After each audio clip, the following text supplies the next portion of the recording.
ஒரு புகழ்பெற்ற will வித்தைக்காரர் gen துறவி இருந்தார். அவரிடம் போட்டி போட ஒரு திறமை வாய்ந்த இளம் வில் வித்தைக்காரர் முன் வந்தார். துறவிக்கு சவால் விடக்கூடியவராய் அந்த இளம் வில் வித்தை வீரர் இருந்தார்.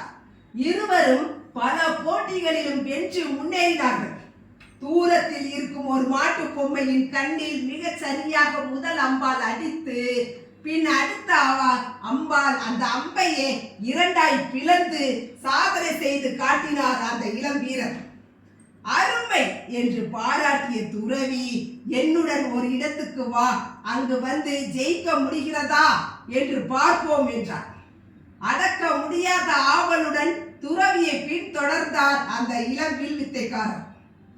ஒரு பெரிய மலை சிகரத்தில் ஏறிய துறவி மிக உயரத்தில் இரண்டு மலைகளின் இடையே நடந்து செல்வதற்காக போடப்பட்டிருந்த சின்ன சிறிய மர பாலத்தின் நடுவில் சென்று நின்றார்.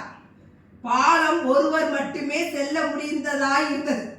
ஒருவர் மட்டுமே அந்த பாலத்தில் செல்ல முடியும்.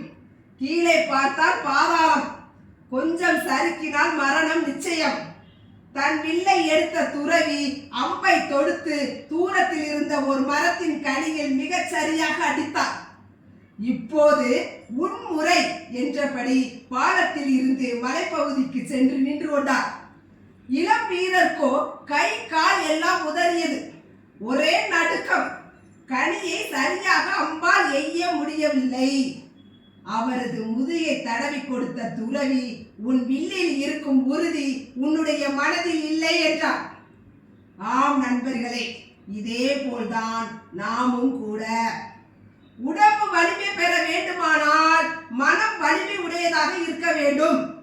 மன உறுதி உடையவர்கள் நினைத்ததை நினைத்தபடி அடைய முடியும். மன அமைதியை பொறுத்தே உங்கள் செயல் உறுதி அமைகிறது. மன உறுதி உடையவர்கள் துன்பத்தில் துவண்டு போவதில்லை. மன உறுதி உடையவர்களால் தான் பிறருக்கு உதவ முடிகிறது. மன உறுதி இல்லாதவர்களை இந்த உலகம் ஒதுக்கி விடுகிறது.